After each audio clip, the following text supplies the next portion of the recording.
Nessa aula de hoje, da disciplina de Fundamentos de Macroeconomia, vou começar a tratar sobre o tema de moeda e sistema monetário. Esse assunto vai ser importante porque nós vamos agora começar a estudar o lado monetário da economia, né? Então, até este momento, nós estudamos o chamado lado real da economia, né? Sobretudo o lado ligado a quantidades, que diz respeito ao PIB, diz respeito ao consumo agregado das famílias, os investimentos realizados pelas empresas, aos gastos do governo, e aí, naturalmente, né, a tributação que é imposta pelos níveis de governo sobre a parte privada da economia, e ainda aquilo que se refere às exportações e importações.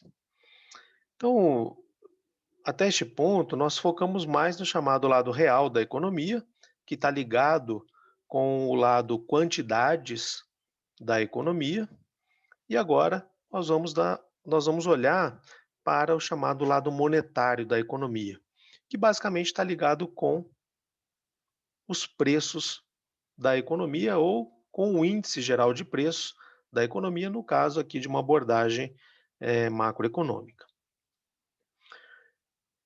Eh, Posteriormente ao estudo desses aspectos relativos à economia fechada, né, porque se você lembrar, até este momento, nós não tratamos nem de exportações e nem de importações. Nós só tratamos de componentes de demanda agregada de característica interna, consumo das famílias, investimento das empresas, gastos do governo. E agora nós vamos tratar da parte monetária, mas sem ainda entrar nas relações internacionais. Porque depois, quando a gente chegar no ponto das relações internacionais, nós vamos fazer um tratamento eh, de característica simultânea entre os aspectos de quantidade e os aspectos de preços referentes a essas relações exteriores do país, basicamente através dos fluxos de exportação e de importação.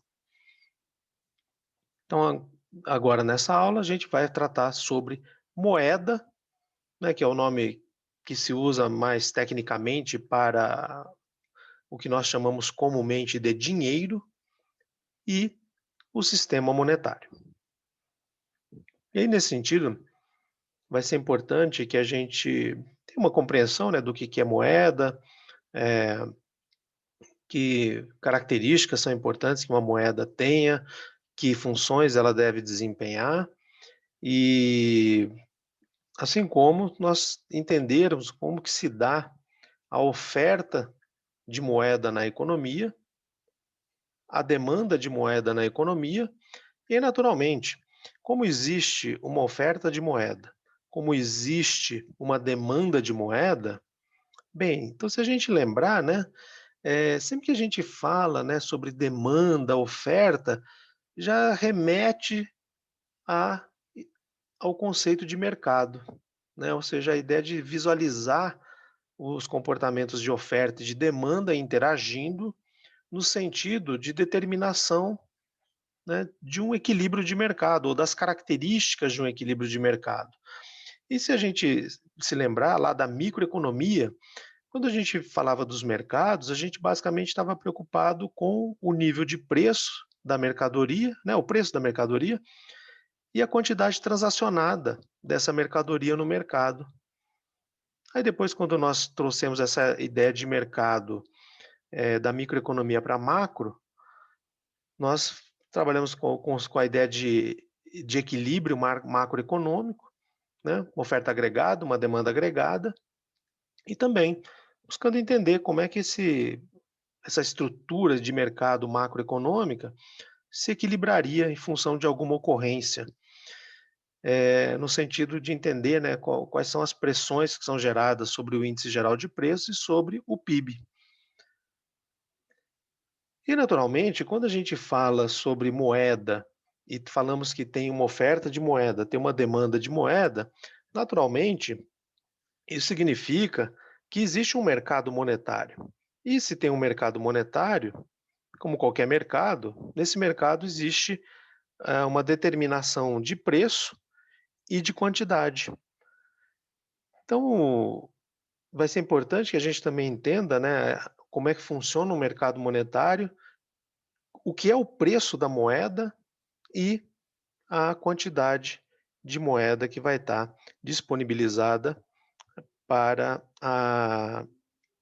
a economia, porque é através disso que a gente vai conseguir poder ter base para poder fazer os nossos estudos, referentes à chamada política monetária, que é uma política de grande importância para a condução da chamada política macroeconômica, nos países e, no caso brasileiro, de extrema importância.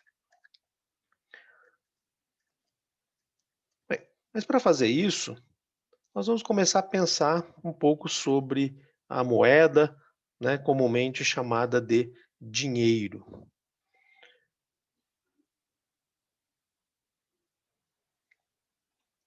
O primeiro aspecto a ser destacado é que o próprio crescimento econômico das sociedades do mundo esteve bastante relacionado com a difusão e com a consolidação da moeda. Então, isso significa que a moeda não é algo que sempre existiu, né? A moeda surgiu e foi sofrendo aperfeiçoamentos. Então, existiu época e existiram localidades em que não havia uso da moeda, embora houvesse atividade econômica. Quando a gente fala de atividade econômica, né, a gente só basta a gente lembrar, né, do que a economia estuda. A economia basicamente estuda o que é a sobrevivência material.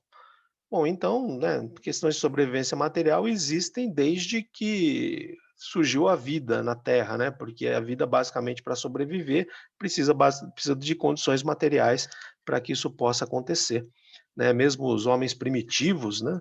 eh, ou as formas de vidas anteriores precisavam se alimentar e, para isso, precisavam coletar, né? Caçar, fazer algum tipo de busca de recursos materiais para a sobrevivência. Posteriormente, veio a chamada Revolução Agrícola, em que o homem se fixou em certas localidades para a prática de agricultura.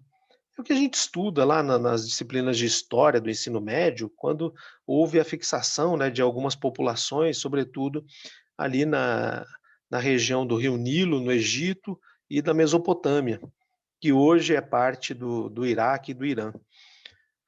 Então, quando aquelas populações se aproveitavam, né, das cheias dos rios que acumulavam resíduos, né, na terra inundada, e depois isso gerava uma fertilização da terra, fez com que houvesse um grande crescimento da vida material, porque passou-se a dominar a agricultura, né, ou seja, a produção de alimentos eh, de origem vegetal.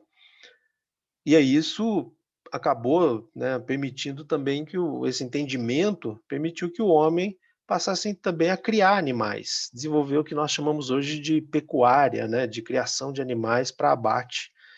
E foi algo muito importante. Então, já existia atividade econômica, né, as pessoas se dedicavam a plantar, colher, coletar, né, ali na vegetação natural, a caçar, a fazer alguns tipos de artefatos, a fazer algum tipo de tecelagem. A atividade econômica já existia antes do surgimento da moeda. Então, a moeda foi algo que surgiu, não é algo que existe desde sempre. E o seu surgimento, a sua difusão, a sua consolidação como algo que faz parte da vida material, esteve bastante associado no sentido de impulsionar o crescimento econômico que nós observamos através dos tempos. Bem, como é que isso aconteceu? A, a troca de mercadorias, né, ou seja, a dedicação dos homens à atividade econômica, ela existe há muito tempo. né. Então, em sociedades muito antigas, as pessoas dedicavam-se a alguma atividade, né, para sobrevivência. Então elas caçavam, alguns utilizando, né, a nossa noção de hoje de calendário, então alguns dias elas caçavam, outros dias elas pescavam, outros dias elas, coletavam alimentos vegetais, outros dias elas se dedicavam à produção ali de artefatos, e basicamente a sociedade participava, eh, dessas atividades como um todo. Com o passar do tempo, as pessoas perceberam que não era tão interessante que todas as pessoas se dedicassem a todas as tarefas, porque simplesmente algumas pessoas pareciam fazer melhor algumas tarefas do que outras, que por sua vez faziam uma outra tarefa melhor do que as primeiras, né? Ou seja, começou -se a ter uma percepção da ideia de aptidão, né, de talento para execução de uma tarefa. E com isso, as populações acabaram se dividindo em grupos que passaram a ficar responsáveis pela execução de atividades econômicas particulares, que é um processo chamado de divisão social do trabalho.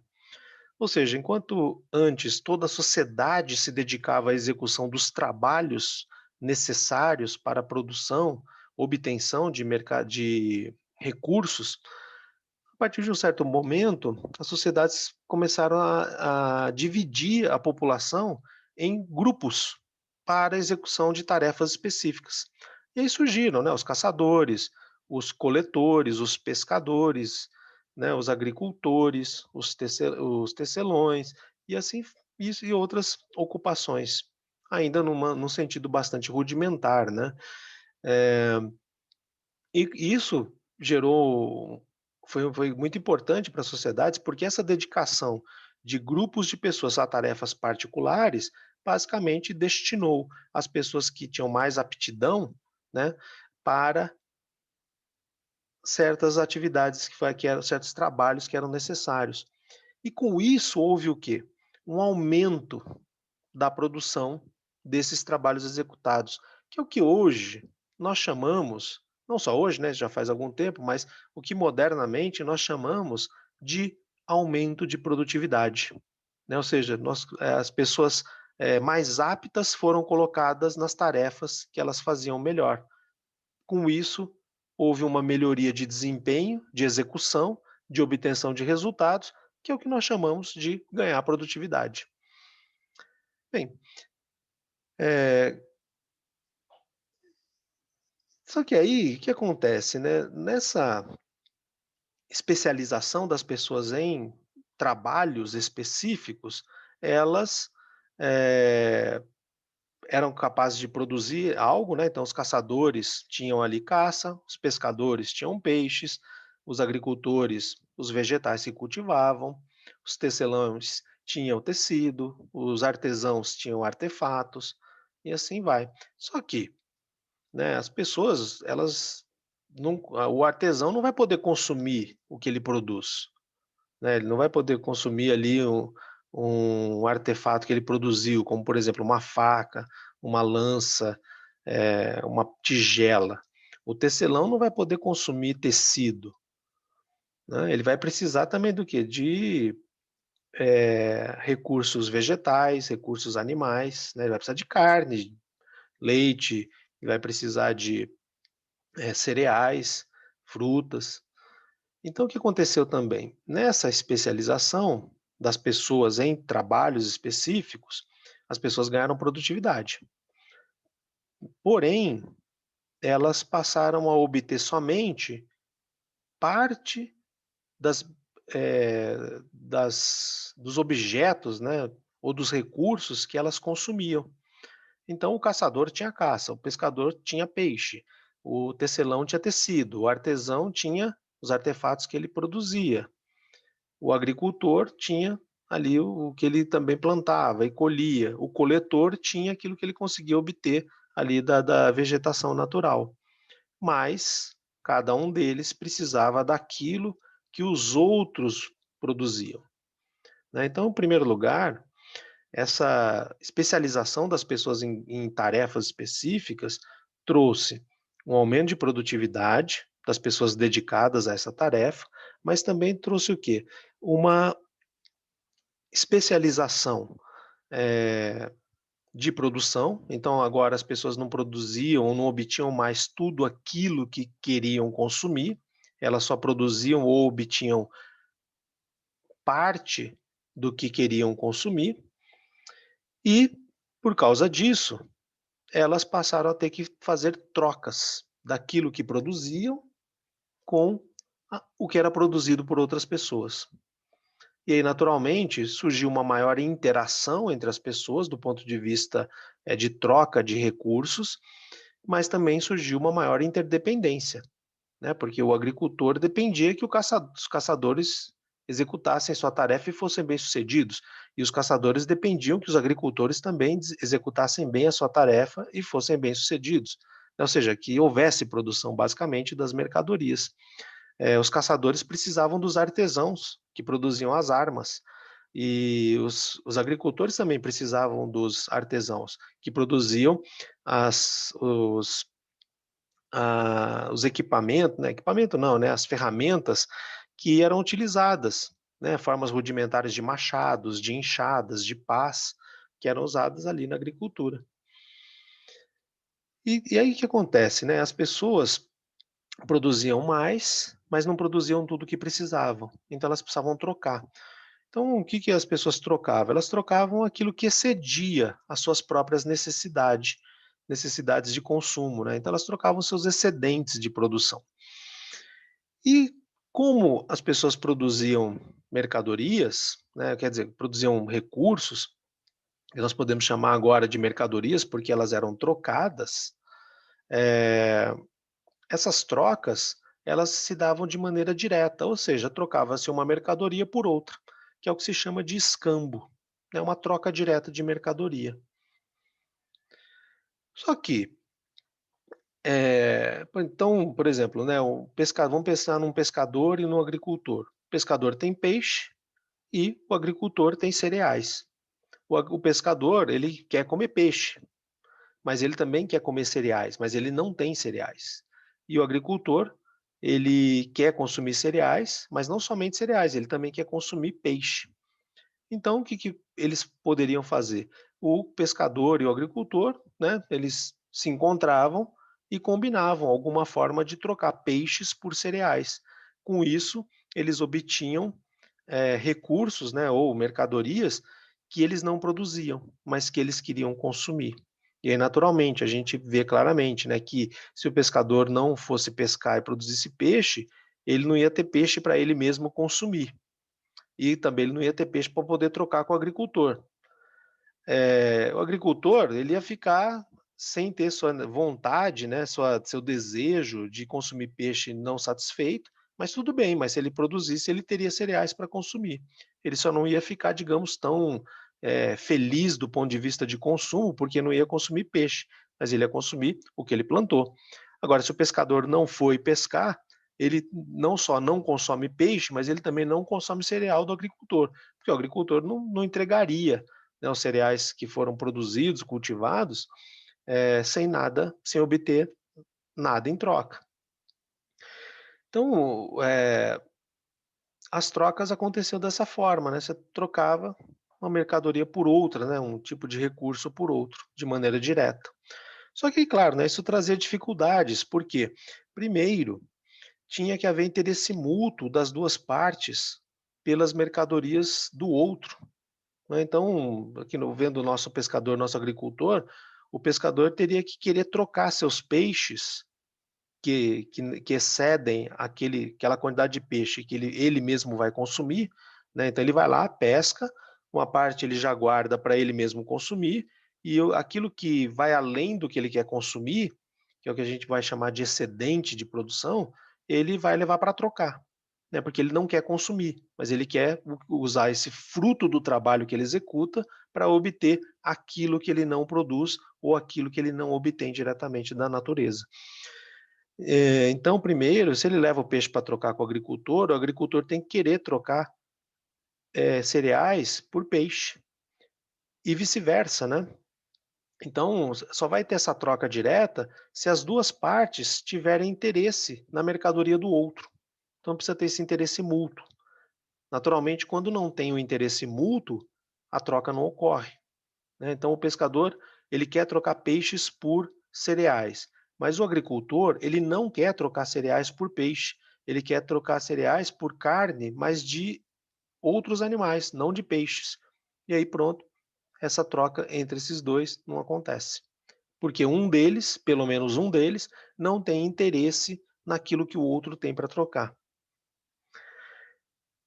Só que além de ter interesse naquilo que o outro tem para trocar, precisava concordar em relação às quantidades, né. Então, ou seja, eles precisam entrar em um acordo. Primeiro você tem que ter interesse naquilo que o outro tem e depois precisam concordar que um peixe vai ser trocado por 2 quilos de trigo, por exemplo, 2 quilos de outro cereal, ou por batatas, né, um certo peso de batatas, ou número, né, e assim vai. Eh, Aí você imagina, né, o pescador foi lá e trouxe um peixe muito grande, muito pesado, e ele só quer trocar por, né, 5 batatas que o agricultor tem. Só que o peixe dele é muito maior do que as 5 batatas. Então faz como? Corta um pedaço do peixe, né, mas que pedaço? Quanto desse peixe? Né. Então, naturalmente existiam várias dificuldades, né, que deram origem àquelas negociações infindáveis, né, que as pessoas ficavam ali oferecendo, a outra barganhando e tal, até que em algum momento se resolvia, né, ou se chegava num acordo ou cada um tomava seu rumo sem que houvesse troca.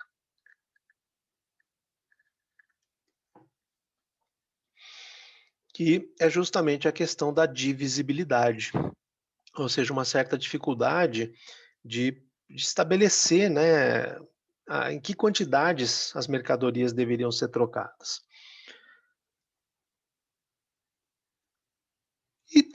E aí depois, com o passar do tempo, surgiram as trocas indiretas de mercadorias, né, em que uma mercadoria, ela não é trocada diretamente com outra mercadoria, ela é uma mercadoria trocada por moeda, e essa moeda é trocada por uma outra mercadoria.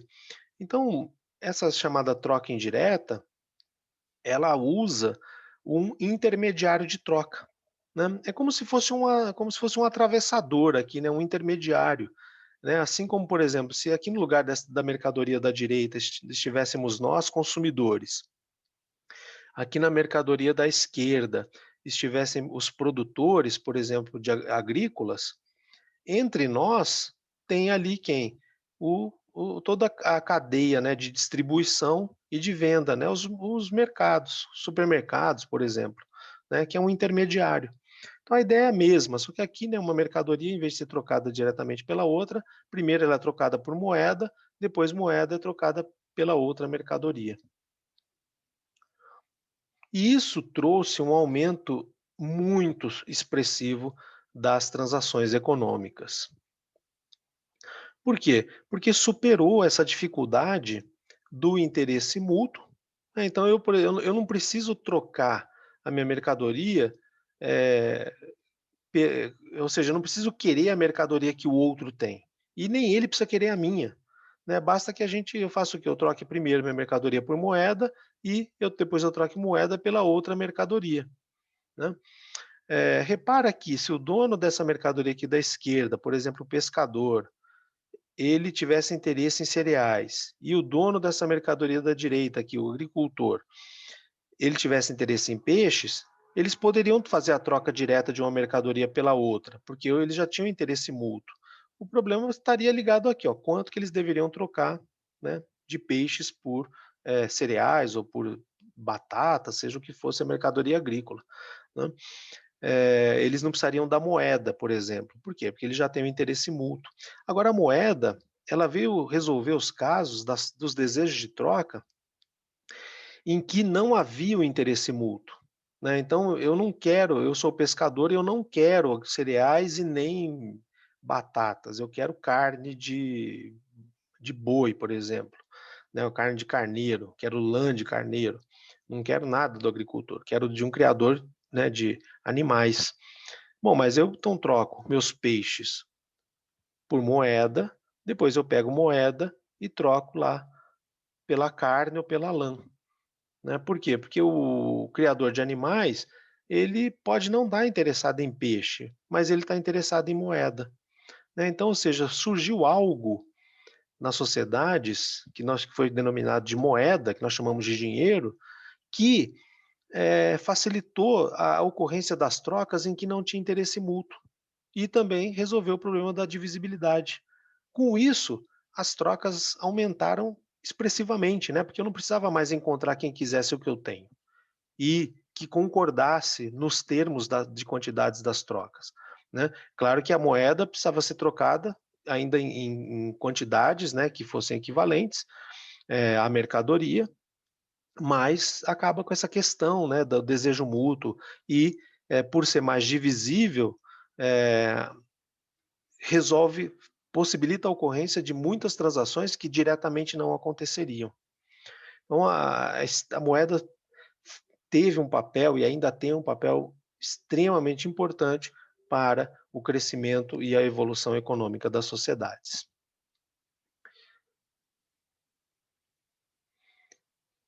E isso foi possível por quê, né?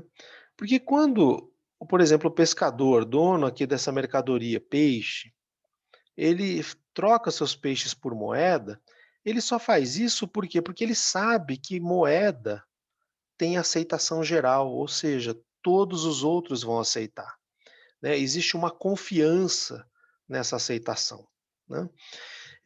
Que é a característica fundamental que uma moeda tem que ter. Porque, por exemplo, pensa hoje, né? Hoje o que nós chamamos de moeda está expresso, por exemplo, em cédulas de papel ou de plástico. Eh, Essas cédulas, eh, elas são aceitas por todo mundo, né, desde que elas sejam verdadeiras, ninguém se nega a aceitar. E e a gente confia que a gente pode, usar essas cédulas, porque a gente confia que os outros irão aceitar também. Quando a gente quiser se desfazer dessas cédulas para trocar por alguma mercadoria que nos interesse mais, como um alimento, uma roupa, né, um entretenimento ou algo assim. Mas se você for ver, essas cédulas que nós usamos são pedaços de papel coloridos, pedaços de papel de plástico coloridos. São impressos pela Casa da Moeda, por ordem do Banco Central, né? O governo diz que aquilo é verdadeiro, só que todos nós acreditamos, confiamos que aquilo vale, né? Tem alguma coisa de valor ali. E não é ouro, não é prata, não é isso que está ali dentro não está expresso no número de uma cédula, né? Se a gente olha uma cédula de R$ 10, R$ 50, não é assim, R$ 10, quanto que vale R$ 10 em gramas de ouro? Não tem isso, nem prata, nada. É uma outra coisa que está materializada ali, que é muito importante. Mas o ponto é que, tem aceitação e a gente confia que vai ser aceito, por isso que a gente aceita trocar algo extremamente valioso da nossa vida por aquilo que é chamado de moeda ou de dinheiro.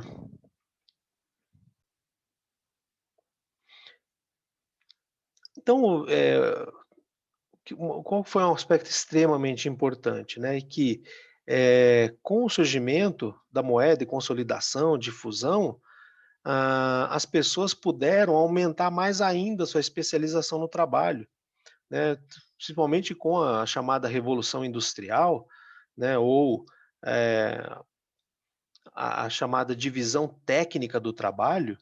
As pessoas agora antes, as pessoas executavam o trabalho inteiro, né, então as pessoas caçavam, as pessoas produziam ali um instrumento, um artefato, né, elas faziam toda a agricultura, o plantio, a colheita, elas faziam todo o processo produtivo, elas conheciam todo o processo produtivo.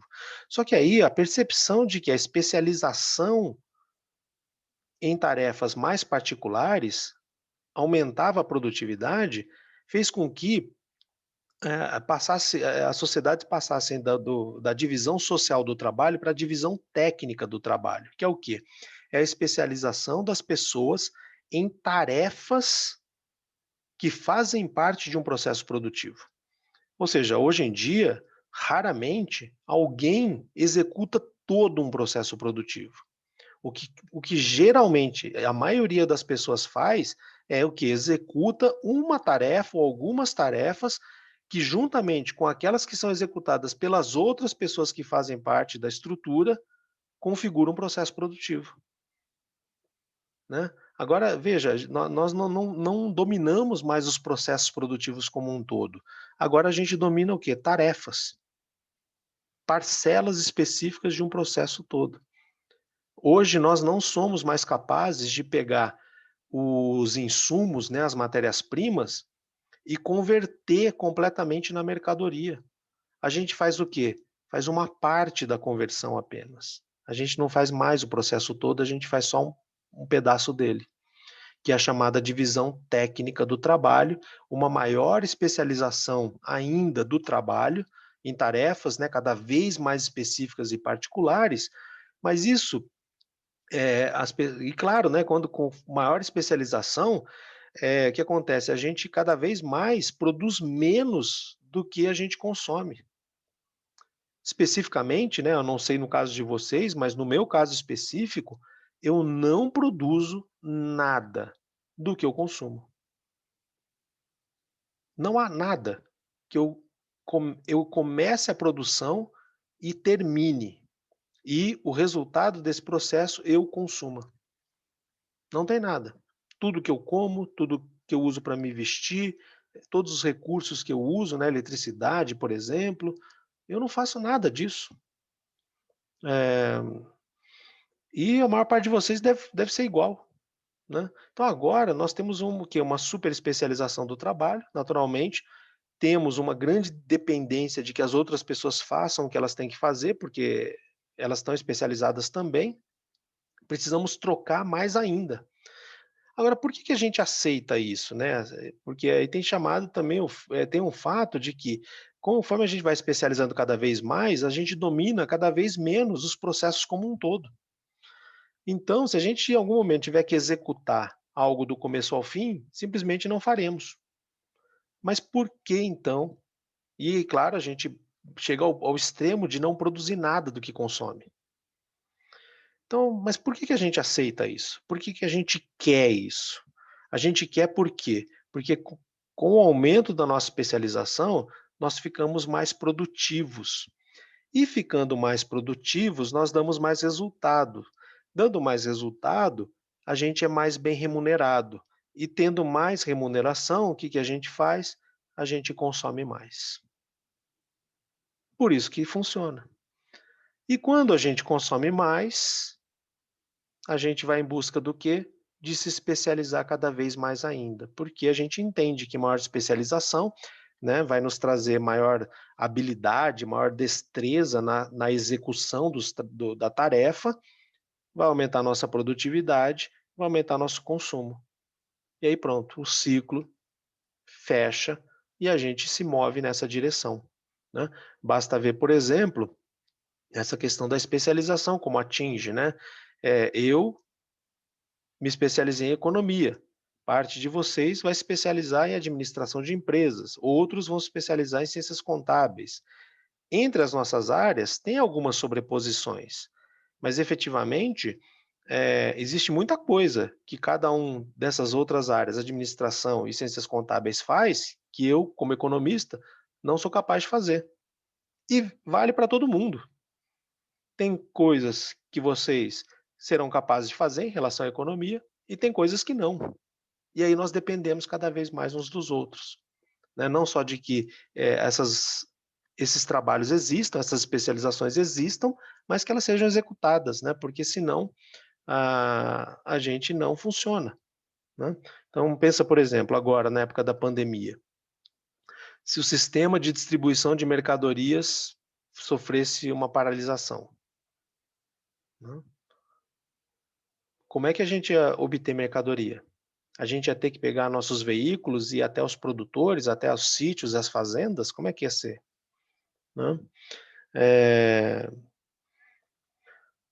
transporte de pessoas, como é que as pessoas iam se deslocar?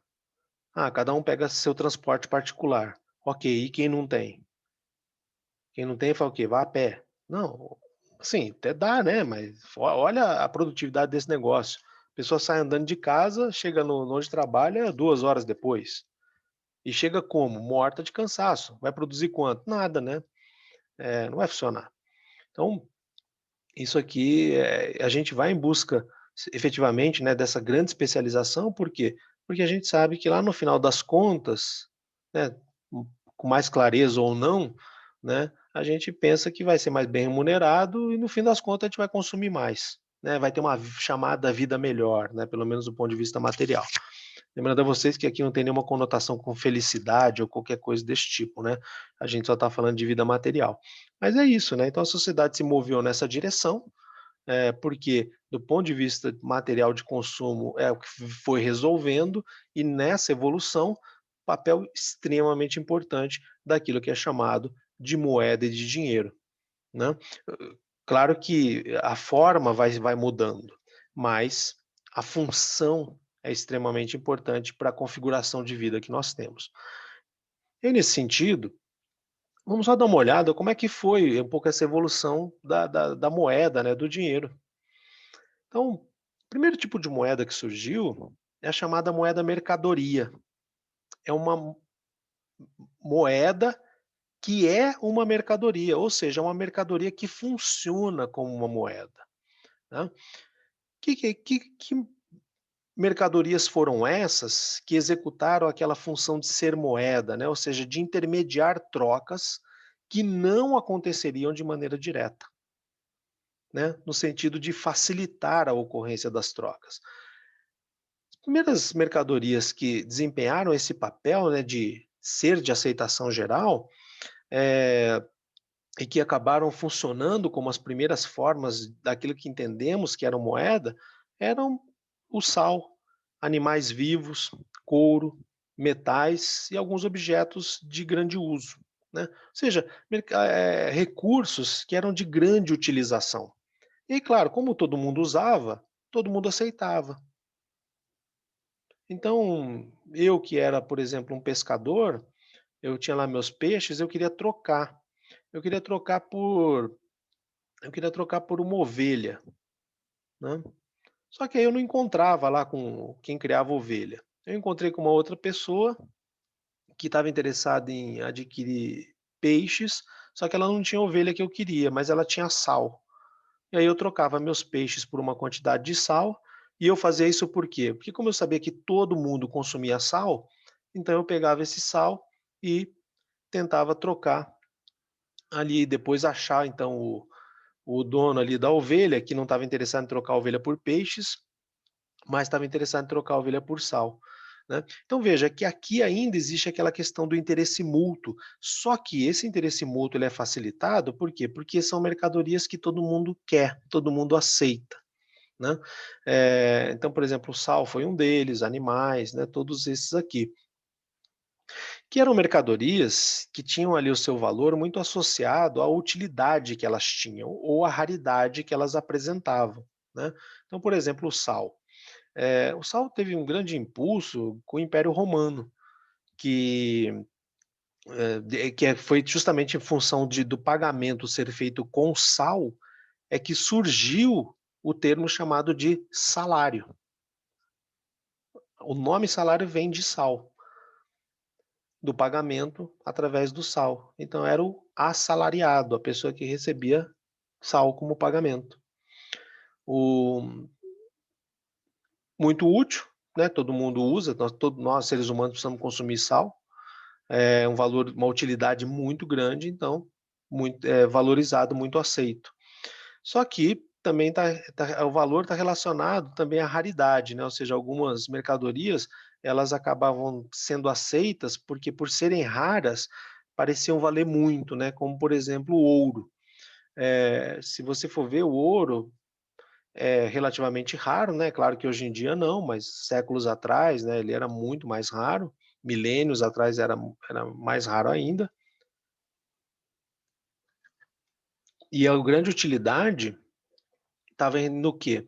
É um metal que tem pouca corrosão, né, ou seja, o ouro ele é pouco corroído. A prata também muito valiosa, por quê? Muito rara e pouca corrosão.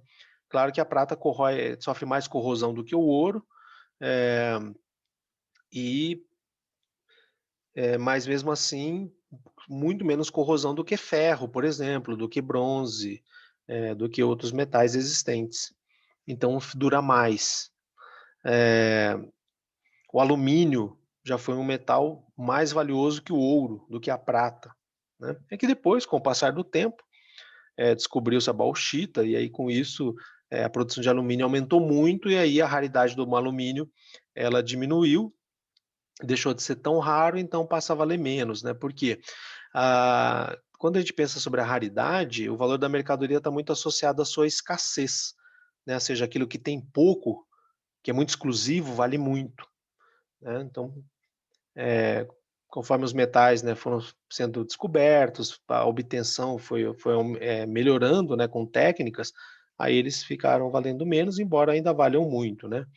Mas, por exemplo, você pega um diamante, eh, diamante, grande parte do valor do diamante decorre da sua escassez, não da sua utilidade, né.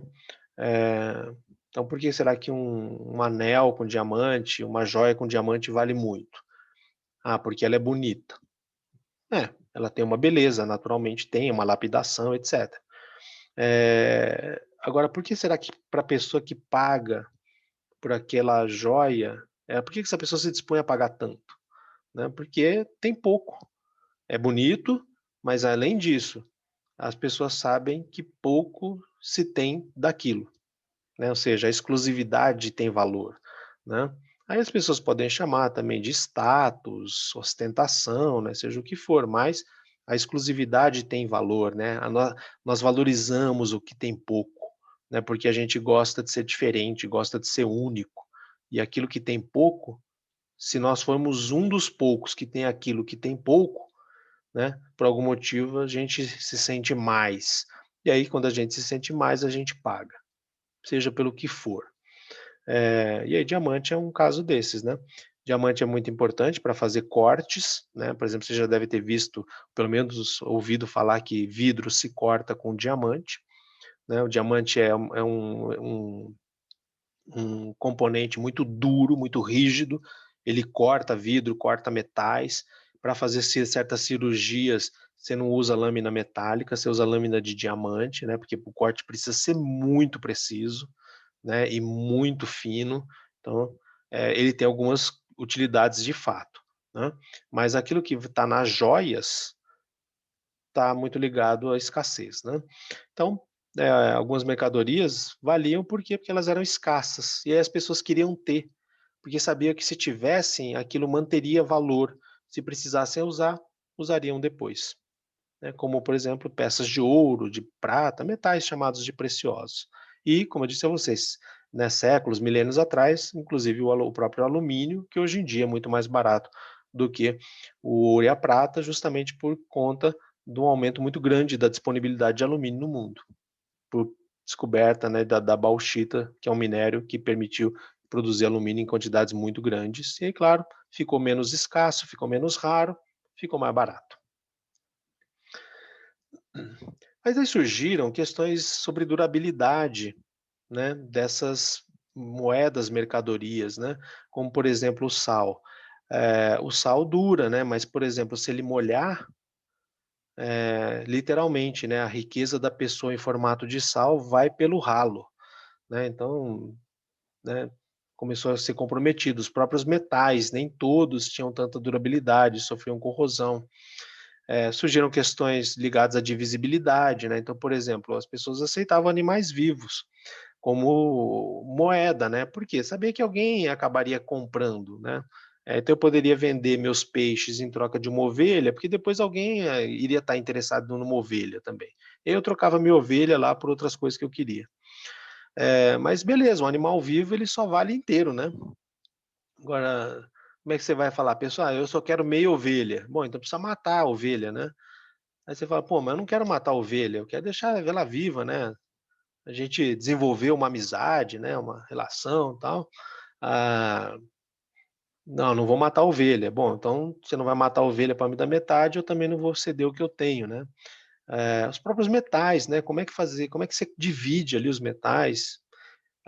Começaram a surgir questões de homogeneidade, né, relativas a, por exemplo, couro, né, peças de couro, né, não são homogêneas, então uma parte pode valer mais do que a outra.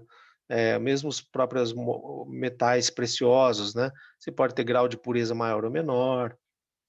Surgiram as questões de facilidade de manuseio, né, certas dificuldades existentes, de guarda, de transporte, o então, né, questões assim, como você estoca, né, de uma maneira que você não perca, como você transporta, né, então imagina você transportando uma riqueza, em formato de sal, né, e aí estamos falando de séculos atrás, né, você ali numa carroça rudimentar, né, descoberta, no meio do caminho chove, aí pronto, né, o seu sal vai ser dissolvido pela água, sua riqueza foi pelo ralo, né.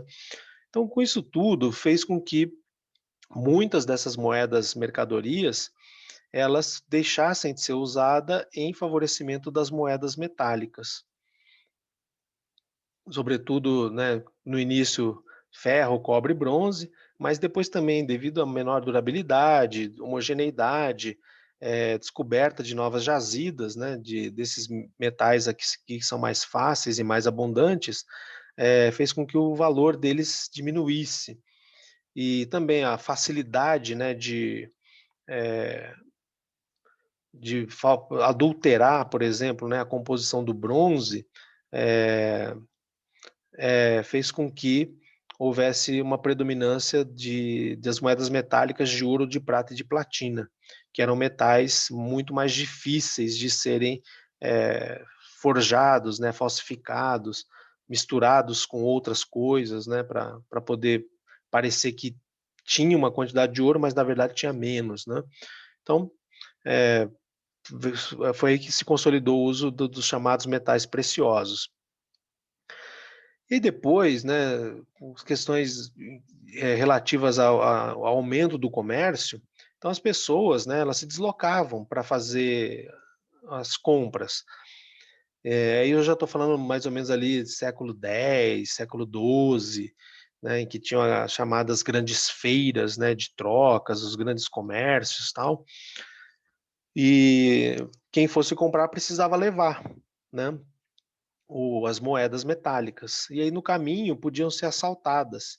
E devido a esse perigo, começou a surgir, veio surgir o que se chamou de moeda papel, que era uma moeda representativa, era a moeda em formato de papel. O que, que era isso? Algumas pessoas, alguns empreendedores, né, eles criaram um negócio chamado casa de custódia, que nada mais era do que um lugar que tinha uma boa estrutura, né, para se defender, por exemplo, de ataques, de assaltos, eh, e que você podia ir lá e colocar suas moedas de metal precioso, você deixava guardado lá, em vez de deixar guardado na sua casa, né. Você não tinha ali uma grande estrutura de defesa, eh, e também não queria levar nos locamentos, então você fazia o quê? Você guardava suas moedas metálicas nas casas de custódia. E essas casas de custódia, o que que elas faziam? Elas recebiam moedas metálicas e davam em troca, para quem depositasse as moedas lá, um certificado de depósito lastreado e conversível em moeda metálica. Ou seja, era um papel, um certificado em formato de papel que dizia: olha, pessoa tal, quer dizer, surgiram os nominais, tinham os não nominais também, basicamente dizia: olha, esse título aqui, esse certificado, pode ser trocado por tantas quantidade, tanto peso em ouro, tanto peso em prata, tanto peso em platina.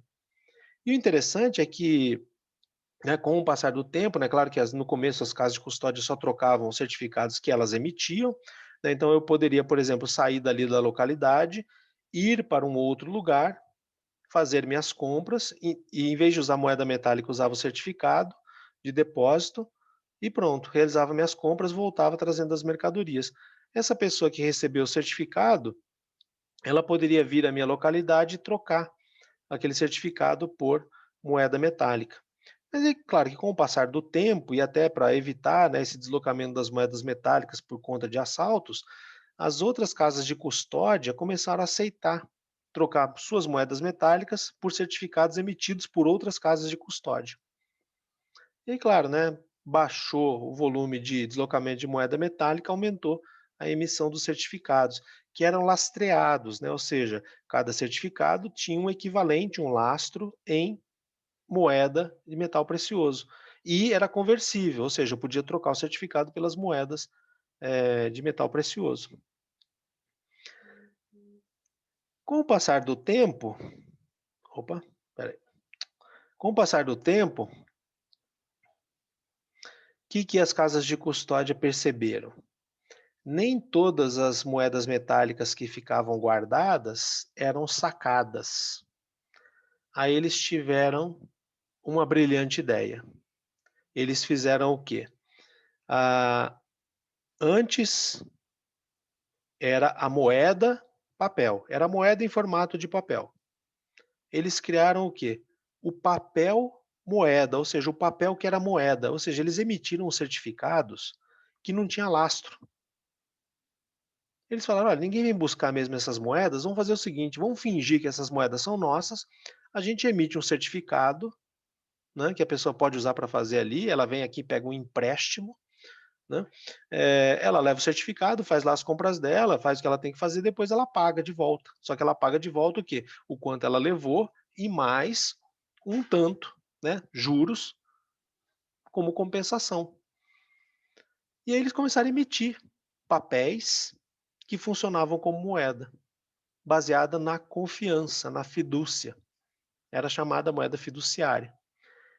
Claro que aí isso começou a surgir também o quê? O perigo da chamada corrida bancária, né? Porque como tinha muito mais certificado, valor em certificado, do que tinha valor em moeda, se todo mundo fosse lá trocar, não ia ter moeda para todo mundo, né? Mas, como isso assim, ocorreu muito poucas vezes, dava certo.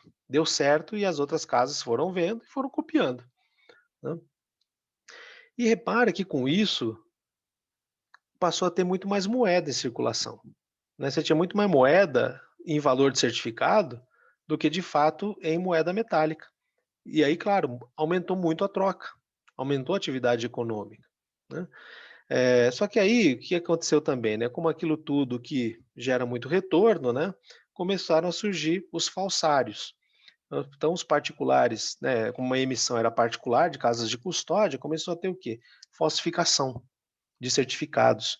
E é claro, né, começou a ter como se fosse uma bolha, né, tinha muito mais valor em certificado por conta não só da criação dos certificados não lastreados, ou parcialmente lastreados, como também dos certificados falsos.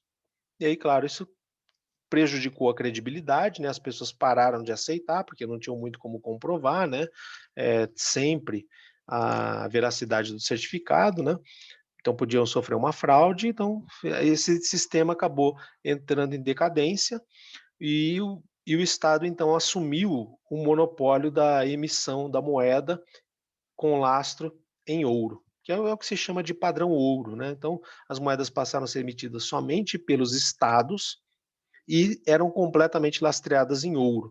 Então, ou seja, você conseguia trocar sua moeda por uma quantidade de ouro mesmo. Problema, né, que isso tem aqui para a época, como a quantidade de ouro existente era constante, o valor em moeda era constante também. Não tinha muito como se aumentar, a quantidade de moeda nas economias, né, exceto pela descoberta de novas jazidas de ouro. E aí surgiu então o quê? A moeda chamada de curso forçado, né, que então as moedas elas eram lastreadas em ouro.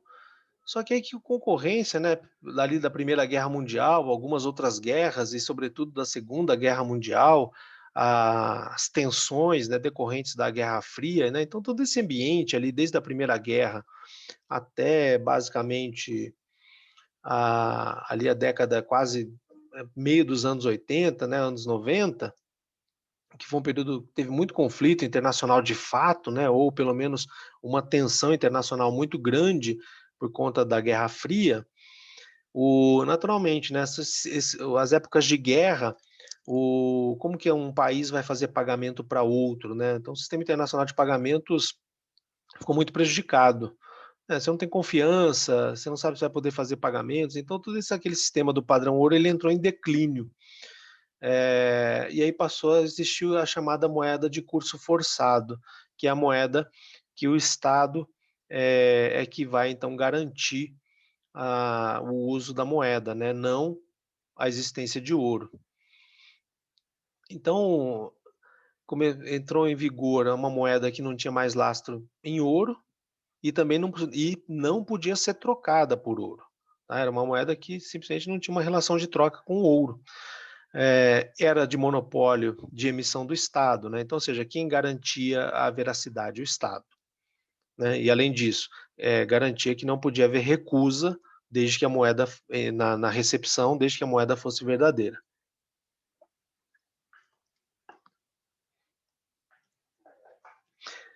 Então, que é a moeda que nós temos, né? Então, ou seja, o Estado, quando ele força o uso, né, ele constrói a confiança, né? Por quê? Porque ele emite, ele garante a veracidade e ele força o uso, né? Força como? Ele, por exemplo, faz os pagamentos em moeda, né?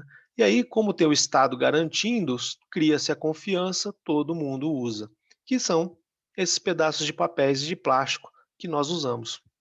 E agora algumas formas que nem são mais isso, né? Mas por que que ainda a gente acredita?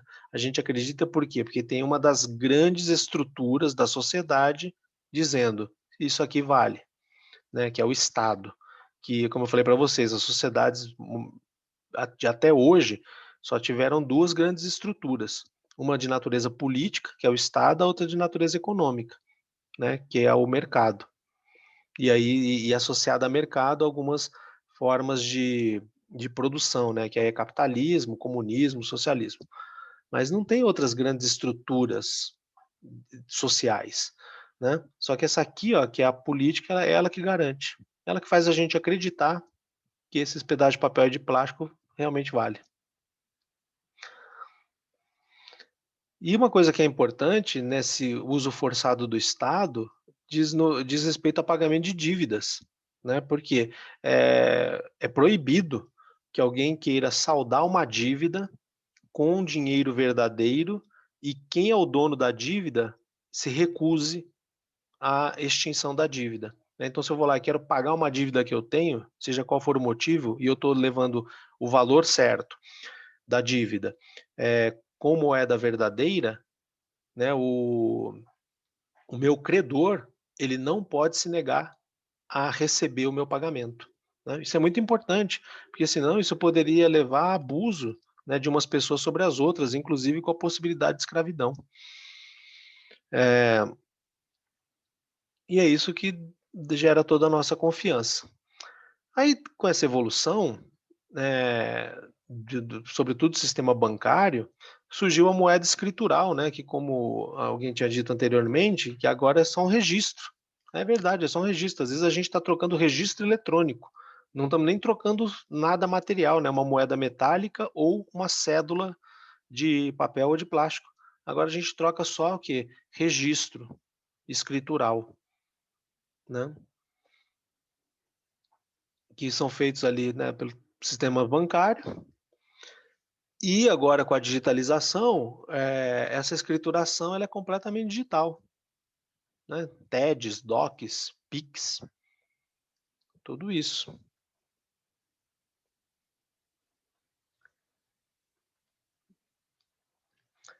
E aí a gente acredita nisso tudo, né? Por quê? A gente acredita porque tem aqui o Estado meio que garantindo essas operações.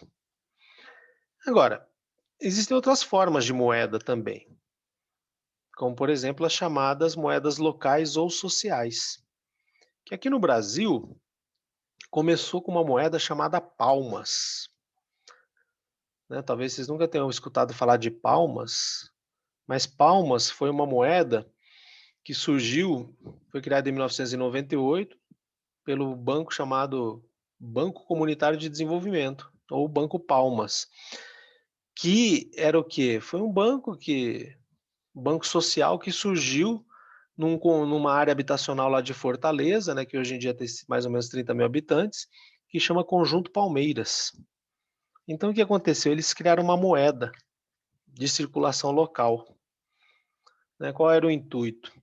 Era que essa moeda só era aceita ali no conjunto, né, na localidade, no bairro, e então se você recebesse pagamento em Palmas, você ia fazer compra nos mercadinhos ali de Palmas, né, você ia gastar o dinheiro no bairro. Então a ideia toda era o quê? Era fazer aquilo que aconteceu na própria desenvolvimento das sociedades, uma difusão da moeda, aumentando a atividade econômica, aumentando emprego, aumentando renda. Então o que eles fizeram? Eles criaram uma moeda local. A moeda só circulava no bairro, então eu trabalhava, recebia em Palmas, gastava o dinheiro no bairro. Quem vendia, recebia em Palmas, só podia também gastar no bairro. Isso aumentou a atividade econômica da localidade, o emprego e a qualidade de vida das pessoas. Dessas moedas sociais, a Sampaio tem esse nome por quê? Porque foi criado no Jardim Maria Sampaio. Né? E aí hoje, no Brasil, existe o registro de 117 moedas sociais. Deixa eu ver se eu acho o mapa. As pessoas recebem pagamentos ali na moeda local, mas elas podem trocar por reais. E geralmente a troca é no 1 para 1, né? Mas eu me lembro da primeira vez que eu ouvi falar de Palmas, mas isso faz bastante tempo, faz mais ou menos uns 15 anos, quando eu ouvi falar disso pela primeira vez, eu me lembro que já teve ocasião de que a Palmas valia mais do que reais. As pessoas não queriam trocar Palmas por reais, elas trocavam, mas desde que, por exemplo, você desse R$ 1,10 por uma palma. Mole? Agora, o que que foi? O que que é isso interessante, né? Isso aqui é um mapa, esse aqui é um mapa antigo, né? Porque assim, você não vê muitas. Aqui tem muito menos que 117, que é o que tem hoje, né? É, mas tem em todos os estados, tem, né? Você tem uma grande distribuição. Tem. Quer ver uma coisa interessante? Aqui são imagens dessas cédulas, ó. Então tem uma que. Essa aqui é a Palmas, né? É a cédula de 5 palmas. Essa aqui é a 50 centavos de Gostoso, porque é o nome da cidade, né? Acho que é São Miguel do Gostoso. Tem terras, tem uma que chama Orquídeas. Quer ver? Deixa eu ver se eu acho ela aqui. Ah, não, deixa eu só tirar aqui moedas sociais. Aqui, ó. Maracanã, sururu. Sururu é um crustáceo que tem ali em alguns estados do Nordeste. Aí, ó, as cédulas, ó, bonitinho, parece banco imobiliário, né? É, aqui, ó, 50 centavos de orquídea. É, 50 centavos, tem uma que chama Vida. E assim vai, ó, as cédulas. Parece banco imobiliário, parece joguinho, né? Mas moeda, as pessoas usam. E agora começaram a surgir o quê? As em cartão, e aqui em São Paulo surgiu essa, que é a. Como é que ela chama? É uma versão eletrônica, é uma moeda digital da moeda Sampaio, que agora vai ser formato eletrônico, aqui no bairro do Campo Limpo, em São Paulo. Então, hoje em dia, né, já começa a ter essas coisas, né? E aí pensa naquela questão da aceitação da garantia. Agora, isso aqui, ó, não é o Estado brasileiro garantindo, não é. Quem está garantindo? A própria comunidade acredita e ela garante. Né? Ou seja, claro que aí a impressão, né, o Banco Comunitário imprime cédulas, né, com tecnologia assim, deve ser bem parecida ou igual da Casa da Moeda, talvez até a própria impressão, não sei se é feita pela Casa da Moeda do Brasil, mas para garantir não ter falsificação, né? Mas o fato interessante disso é que as pessoas, né, por ser uma moeda local, sabe, assim, criou um certo orgulho nos bairros, na localidade, né? Então as pessoas realmente valorizam a moeda local. Então você não tem falsificação, as pessoas aceitam e geralmente elas têm impulsionado a atividade econômica nesses bairros em que elas existem, melhorando emprego, renda das pessoas. Então, como eu falei para vocês, né, o objetivo das moedas locais, sejam as quais forem, é estimular a troca dentro do bairro, né, então isso estimula a atividade econômica, gera emprego, é muito bom para os locais onde elas, existiram. Aí agora mais recentemente, né, mais recente, assim, em termos de difusão sobretudo, né, de criação, tem também as criptomoedas, né, que são as moedas eletrônicas, a mais conhecida delas é a Bitcoin, né, mas existem já uma infinidade de moedas, né, a Bitcoin está relacionada a uma rede compartilhada de verificação, né, que é a blockchain, e em função da Bitcoin surgiram outras coisas, assim, muito interessantes também, como por exemplo a Ethereum. A Ethereum, que é transacionada como se fosse uma criptomoeda, ela na verdade é o quê? Ela é uma grande estrutura de compartilhamento de capacidade computacional, né. Então, ou seja, o que que é a rede Ethereum?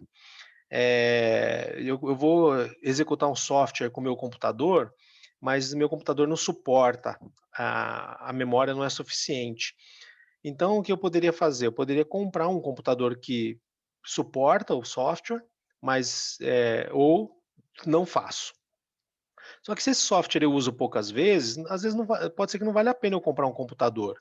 Então, o que que eu poderia fazer? Eu poderia me conectar à rede Ethereum, usar a capacidade computacional da rede, e aí, claro, eu pago por isso, né? Beleza, fiz o uso, executei meu software, gerei o que eu precisava, cesso o meu acesso, pago pelo que eu usei, assim como a gente paga táxi, paga Uber, essas coisas, e pronto, né?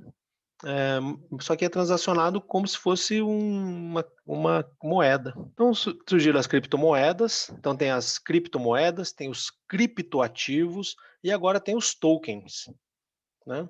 Então, por exemplo, tem um token que se refere a um conjunto de jogadores, né, que surgiram da base ali do clube Vasco da Gama, e então tem um token que é um registro eletrônico também, que é um conjunto de jogadores ali da base do Vasco da Gama, que hoje em dia jogam em clubes do exterior, alguns jogam aqui no Brasil, mas é assim, se esses caras, o passe deles se valorizar, como o conjunto deles equivale a uma quantidade de tokens eletrônicos, que são códigos eletrônicos, então quem tiver códigos desses códigos eletrônicos, desses tokens, vai valorizar também, porque o passe dos caras valoriza.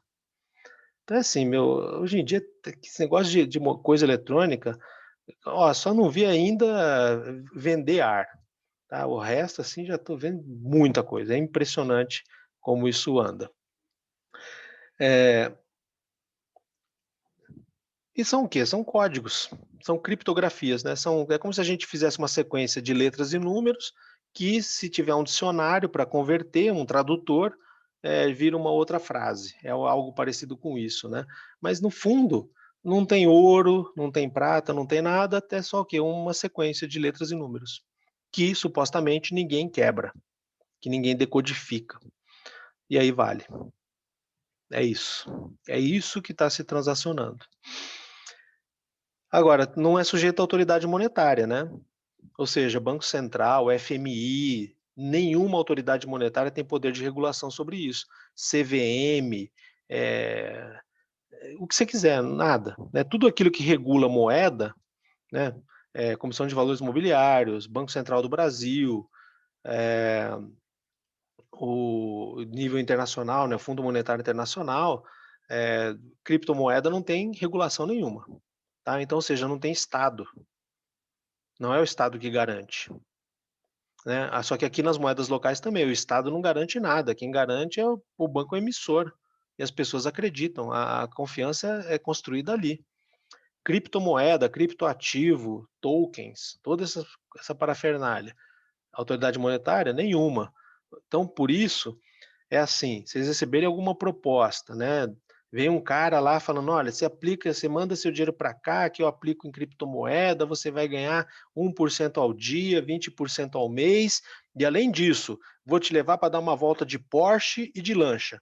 Meu, foge. Foge que é golpe, tá. Tem muito golpe nessa área, porque não tem autoridade reguladora, tá. Então é assim, você tem que entrar num lugar assim, autorizado ninguém é, né, o que tem são reconhecidos, tá?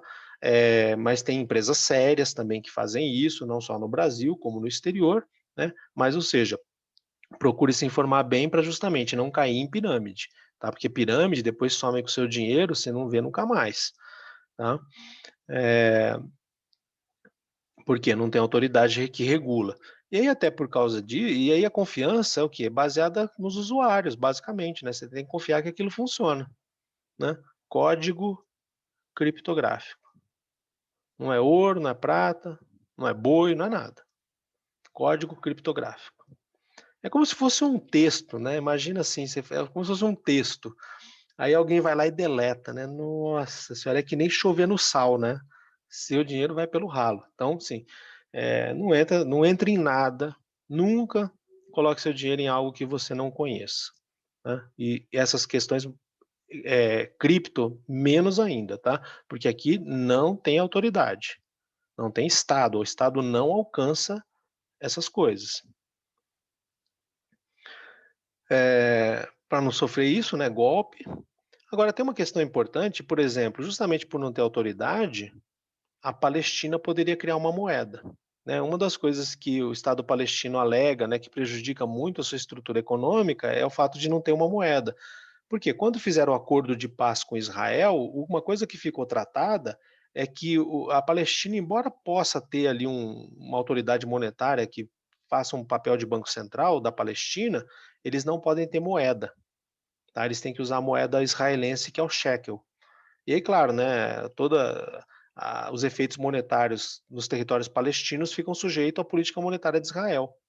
E, além disso, você não tem aquele elemento de unificação que a moeda proporciona, né? Agora, como a criptomoeda não está regulada por autoridade monetária, a Palestina poderia, por exemplo, criar uma criptomoeda para poder fazer suas transações, né? Inclusive, a Palestina tenta fazer isso, né? Isso está sendo, já faz algum tempo, sendo pensado. E aí, claro, né, por exemplo, criptomoeda também é muito usado para fazer pagamentos que as autoridades monetárias não regulam, né? Então, por exemplo, armas, drogas, as coisas, os fatos ilícitos, né? Eh, comércio de pessoas, né? Então, criptomoeda pode dar para ser usada para isso também, né? Então tem lado bom e tem coisas ruins também associadas aos criptoativos e às criptomoedas. Justamente porque não tem a tal da regulação, né? Diferente do real, né? Que aí nós temos regulação, Banco Central, temos leis, né? Criptomoeda não tem nada disso.